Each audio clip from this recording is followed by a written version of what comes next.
on Eyewitness News. A late night in the state capitol as lawmakers try to pass a budget. But so far, it's more talk and little action. Also tonight at 11, a second arrest warrant out for Hartford Mayor Eddie Perez. His reaction to the news and what City Hall has to say about it. Then this story.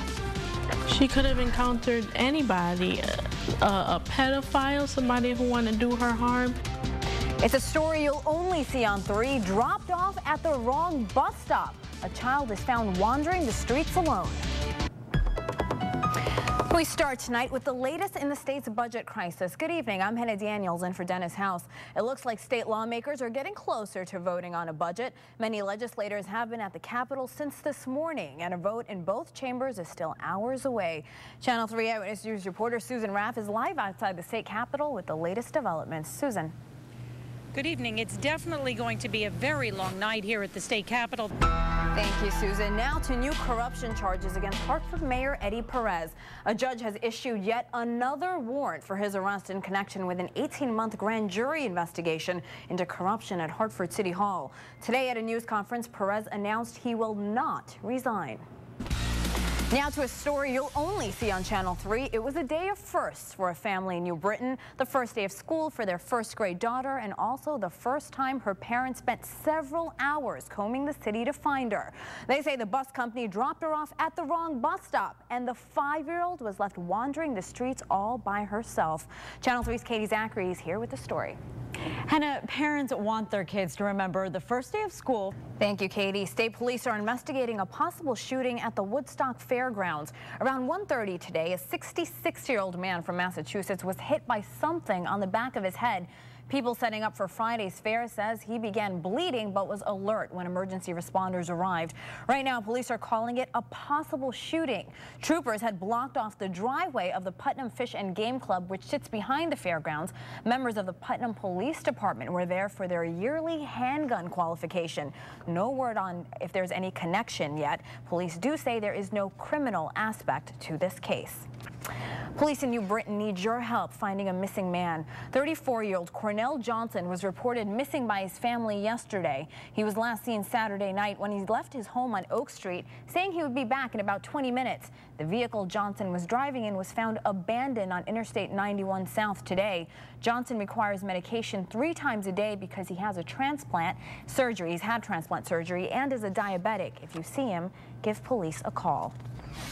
New information now on a bird fighting ring that was busted in Shelton. The 19 men arrested are due in court tomorrow. The men, who are from Connecticut, Massachusetts, and New Jersey, hope to be granted admission into an accelerated rehabilitation program that could result in the charges being dismissed. 150 birds, including saffron finches and canaries, were seized from a home back in July. The suspects face cruelty to animal charges. We have a consumer alert for you tonight. Stop & Shop is recalling its hometown bakery old-fashioned molasses cookies. They were pulled from store shelves because there are peanut butter cookies in the package, posing serious health risks to people who are allergic. Stop & Shop has not gotten any reports of any allergic reactions yet. Customers can return the cookies for a full refund. A giant tunneling machine began work in Hartford today, and it's all part of the MDC's Clean Water Project. The tunnel boring machine will begin to dig a 3,700-foot-long tunnel from Walnut Street to Bushnell Park. When the project is complete, it will separate sewage from stormwater in the Metro Hartford area. Currently, heavy rains cause sewers to overflow into basements in the area, and the Clean Water Project will help fix the problem. It's really the beginning of a long program that we're very happy and excited about. The entire project is expected to take 15 years to complete. It will cost $2 billion. Still to come tonight at 11. Most people look at me and go, "You're an idiot." An out-of-control wildfire continues to burn in California. Hear from people who stayed home despite warnings to evacuate. And the hunt is on for the person or persons who shot and killed 8 people inside a mobile home.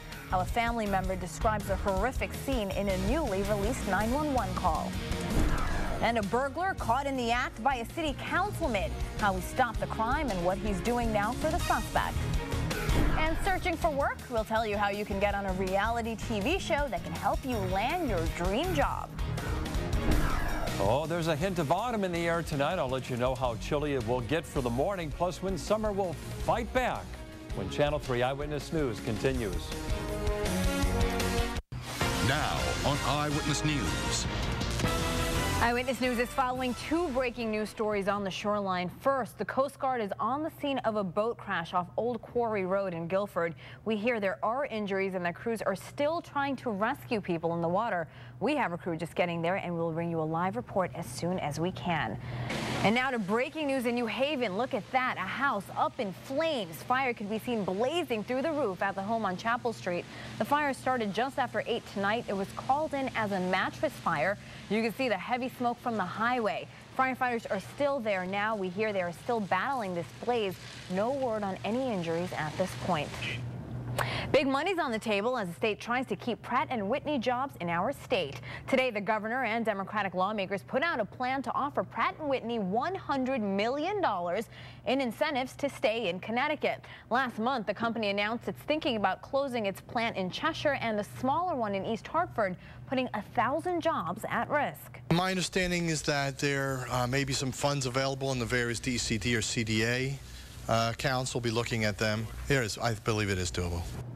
But some Republicans say Democratic lawmakers who stood with Pratt & Whitney workers today haven't done anything to create jobs or make Connecticut a better place for business.